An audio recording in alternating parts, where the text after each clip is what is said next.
Hi, this is Mike from Scale Trains again. Today we're here to look at our 53-foot CIMC reefer container in HO scale. This is the first time anybody's produced this model in this scale.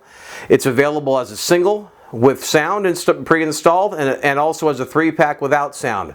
We're going to walk you through some of the detail features, and then we're going to show you how to install a battery and get it up and running for you. So here we have a front view of our 53-foot CIMC reefer container.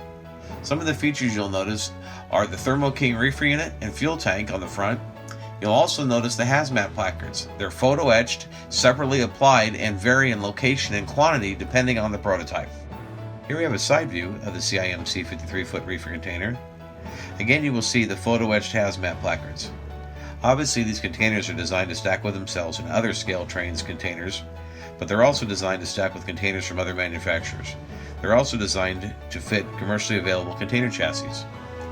One thing to note, we've had a lot of customers that ask about the pricing of containers and why they perceive them to be expensive. If you look at the decoration, the amount of colors, the logos, the artwork, these are very complicated to print. Very much the same as many of the locomotives that we do. So while the tooling and the amount of parts is small and simple, the decoration is extremely complex on these types of containers, and that's where the majority of the cost is involved in these models.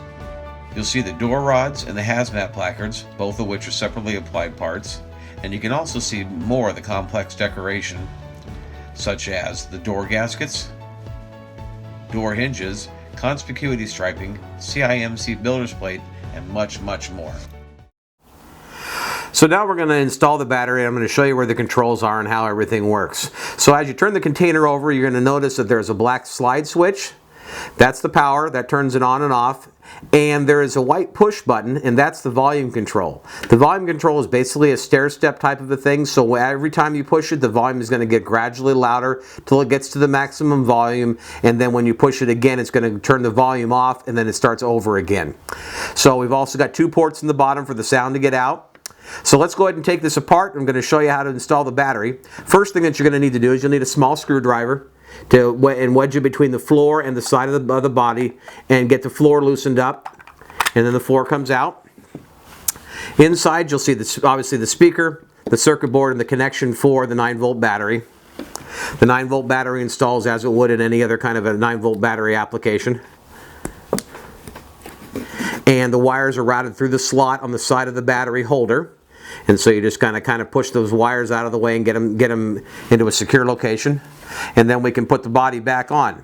Now, one thing you want to keep in mind is that with that 9-volt battery in there, there is a fair amount of extra weight, and there is the possibility that the floor could be a little loose or may have a tendency to want to fall out of the bottom, possibly.